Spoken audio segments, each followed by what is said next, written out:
Amen. Itheme yethu bangcwele ithi kingdom expansion. Bazokhumbula abazalwane the last teaching we had ngachaza ukuthi ngiqale ngento ogcinwa ngayo. Safunda nge-stewardship, whereas uqala i-evangelism ulandele i-discipleship bekhathi kungena i-stewardship. So ngachaza abazalwane ukuthi ngiqale ngento bekumele ngabe ngigcina ngayo. So namhlanje ke sizoqala ngento ebaluleke kakhulu singabantwana bakaNkulunkulu ngoba lena inane great commission. Amazwi uJesu ashiya nawo bangcwele ibandla lebandla lonke nasi sisekelo sakhona yileli verse leli bangcwele. Amen. So ngizocela nje sifunde uMathewu chapter 28. Ngizofunda from verse 17, 18, 19 and 20 ngokuphuthuma isikhathi. Lifundeka kanje uverse 17. Sebembona bakhuleka kuye kepha abanye bangabaza. uJesu wasondela wakhuluma kubo wathi, ngiphiwe amandla onke ezulwini nasemhlabeni. Ngalokho hambani nenze izizwe zonke abafundi nibabhaphathise egameni likaYise nelendodana nelikaMoya oyingcwele. Ngicela ukufunde nangesingisi. Go then and make disciples of all nations, giving them baptism in the name of the Father and of the Son and of the Holy Spirit. Nibafundise ukugcina konke enginiyale ngakho. Bekani mina nginani izinsuku zonke kuze kube sekupheleni kwezwe. Inkosi mayibusise ukufunda kwamazwi ayo. Amen. Nasekufeni kwethu solulamiswa yilo igama lakho Jesu.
phansi.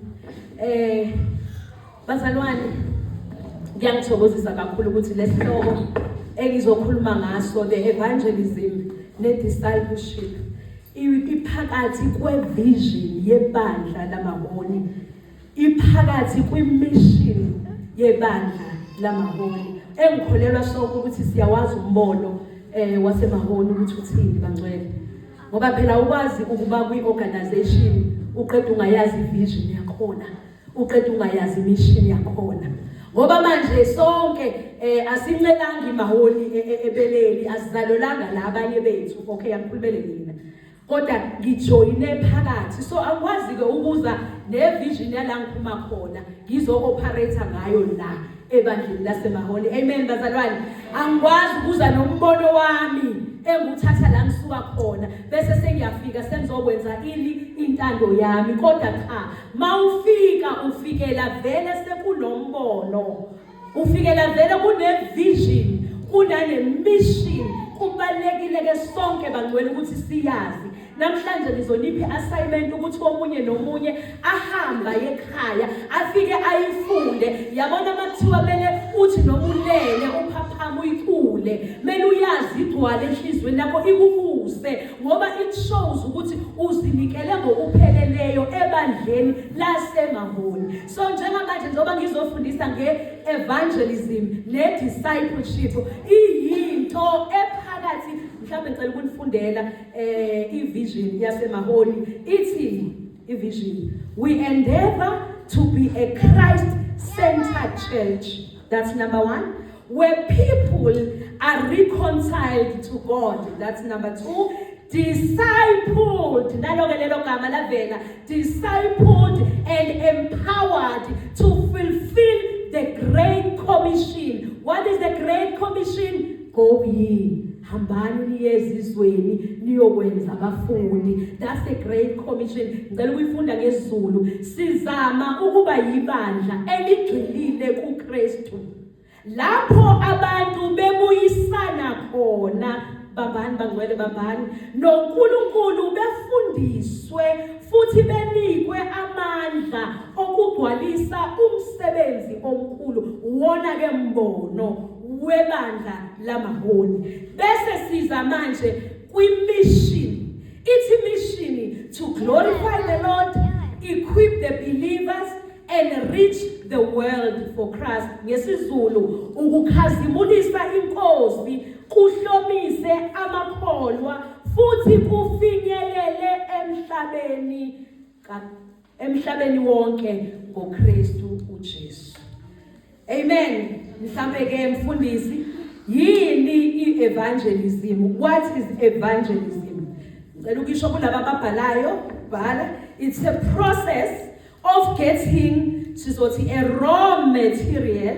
We transform it to be like Christ-like character.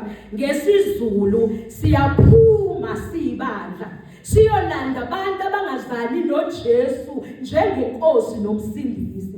Sibathatha beblank bangcwele, bengazi lutho. Masifika bengena la endlini, it's when then ke siyabashintsha ke manje, siyabaguqula ukucabanga kwabo, siguqula indlela abenza ngayo, baqala ngokwamukela uJesu njengenkosi. That's the first step. Bese ke siyabaphendula, the more umshumayela eshumayela, the more abefundisi beshumayela, the more abantu impilo zabo ziyashintsha ke manje, zenzani zithatha isimo sikaKristu. Bazalwane, ngithemba ngiqala ngathi ibandla alikho ngaphandle kwaKristu. So now uKristu uyena okumele sizikale ngaye, uyena muntu emele sibukele kuye, uyena muntu okumele senze njengaye. uKristu only 3 years bangweli assignment yakhe la emhlabeni, it was 3.5 years, kodwa wakwenza konke. Yabona le ingizwisa ubuhlungu ikakhulukazi mayesesho lamazwi uJesu athi, kodwa mina niyokwenza okungaphezulu kwalokho mina engikwenzile. Hayibo, usho thina uthi mina ngiyanithemba ukuthi nizokwenza